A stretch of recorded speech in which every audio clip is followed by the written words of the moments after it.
সমগ্ৰ দেশতে বিজেপি দলটোৱে আজি প্ৰতিবাদ সাব্যস্ত কৰিছে যুৱ কংগ্ৰেছৰ বিৰুদ্ধে।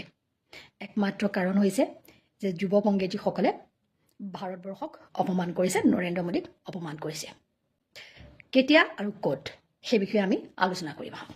দিল্লীত এখন AI সন্মিলন হৈ আছিল আৰু সেই AI সন্মিলনখনত কি ঘটনা হৈ গৈছে ইতিমধ্যে আমি সকলোৱে জানো, আপোনালোক বহুতে হয়তো নাজানে যে প্ৰত্যেকখন দেশে নিজৰ নিজৰ AIৰ ক্ষেত্ৰত কিমান দূৰ আগবাঢ়ি গ'ল সেইবিলাক প্ৰদৰ্শন কৰিছিল।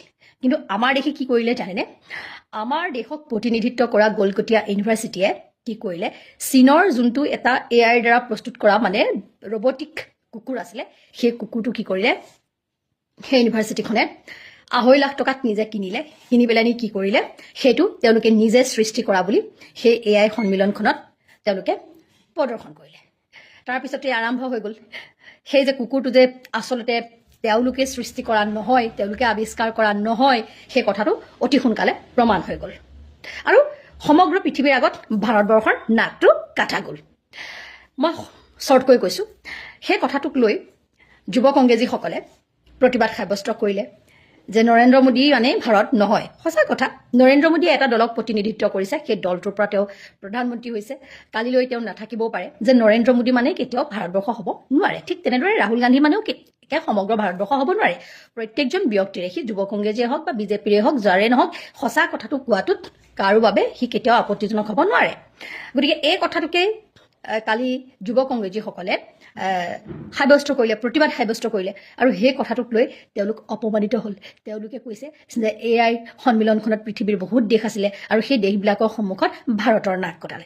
সেই কথাটোক লৈ আজি অসমতো প্ৰতিবাদ সাব্যস্ত কৰিলে বিজেপি আৰু AJPয়ে মিলি।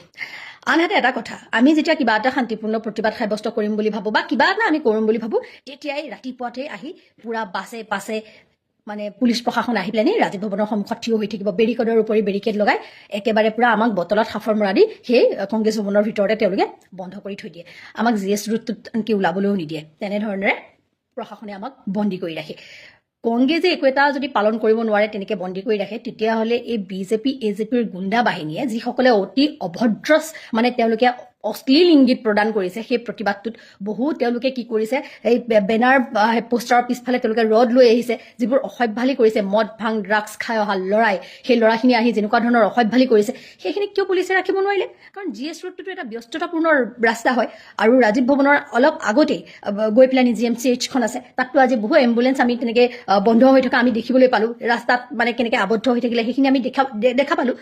আমি কংগ্ৰেছৰ পৰা কোনো প্ৰতিবাদী সমদল গৈতো আমি বিজেপিৰ বাজপেয়ী ভৱনলৈ কোনোদিন আমি প্ৰতিবাদ সাব্যস্ত কৰিবলৈ নাযাওঁ। এইবাৰৰ সৈতে তেওঁলোকে এতিয়ালৈকে 3 নম্বৰ বাৰ আহিলে যে কংগ্ৰেছৰ ৰাজীৱ ভৱনৰ সন্মুখত আহি তেওঁলোকে প্ৰতিবাদ সাব্যস্ত কৰিছে। কংগ্ৰেছীসকলতো ক'তো যোৱা নাই, কিন্তু কংগ্ৰেছীসকলে যেতিয়া নিজৰ ৰাজীৱ ভৱনৰ সন্মুখত ৰাজীৱ ভৱনক ৰক্ষা কৰিবৰ বাবে যেতিয়া আগত তেওঁলোক থিয় হ'ল, তাৰ পিছত কিন্তু আমি দেখিলোঁ DCP মৃণাল ডেকাই কিন্তু কংগ্ৰেছীসকলৰ ওপৰতহে বৰমতা হ'ল আৰু তেওঁ যাকে তাকে বহুকেইজনক থপৰিওৱা, মৰা, ঘুচিওৱা ইতিমধ্যেই সকলোৱে ভিডিঅ'ৰ জৰিয়তে দেখা পাইছে। গতিকে অসম পুলিচৰ কৰ্তব্য কি আছিলে? তেওঁলোকে প্ৰথমতে দূৰৰ পৰা অহা AJP আমাৰ ঘৰখনত আমাকেই প্ৰহাৰ কৰিবলৈ আহিছে আৰু পুলিচ প্ৰশাসনে আকৌ ওলোটাই আমাকেই মাৰে। পুলিচ প্ৰশাসনে তেওঁলোকক ছত্ৰভংগ দিয়াব লাগিছিলে, য'ত নেকি তেওঁলোকক খেদাব লাগিছিলে, কিন্তু তেওঁলোকক নেখেদাই কি কৰিছে, কংগ্ৰেছীসকলৰ ওপৰত প্ৰহাৰ কৰিছে। DCP মৃণাল ডেকা ডাঙৰীয়া ৰাজনীতি সকলোৰে মানে সমানভাৱে কেতিয়াও নাযায়। আজি ইটো দল আহিব, কাইলৈ সিটো দল আহিব। আজি আপুনি পুলিচৰ ইউনিফৰ্মযোৰ পিন্ধি যিটো আপুনি পাৱাৰ দেখাইছে, আপুনি আচলতে নিৰপেক্ষ হ'ব লাগিছিল, কিন্তু আপুনি নিৰপেক্ষ হ'ব নোৱাৰিলে। আমি দুখ অনুভৱ কৰিছোঁ। তেওঁলোকে যেতিয়া 2 ষ্টাৰ, আপোনালোকে 3 ষ্টাৰ বা যিমানেই যি নহওক, আপোনালোকৰ বিশেষকৈ প্ৰতিৰক্ষা বিভাগত থকা লোকসকলৰ নেম প্লেট থকাটো কিন্তু বাধ্যতামূলক বুলি মই ভালকৈ জানো। গতিকে আপোনালোকে নেম প্লেট নলগোৱাকৈ আহি আপোনালোকে কেনেকুৱা ধৰণৰ ব্যৱহাৰ দেখালেহি, সেই কথাটোত কিন্তু আমি বহুত দুখ প্ৰকাশ কৰিছোঁ আৰু আগলৈ আপোনালোকক অনুৰোধ কৰিছোঁ, আপোনালোকে এনেধৰণেৰে আচলতে কেতিয়াও আপোনালোকে শাসন কৰিব নোৱাৰে, আপোনালোকে সমাজখন সুশৃংখলিত কৰিব নোৱাৰে। আপোনালোকৰ নিৰপেক্ষতাইহে, আপোনালোকৰ সততাইহে কিন্তু সমাজখনক ঠিক ঠাক ৰাখিব। পুলিচৰ অৰ্থ আছে, গতিকে সেই অৰ্থখিনি মানি আপোনালোকে চলিলে আমি যথেষ্ট ভাল পাম। ধন্যবাদ।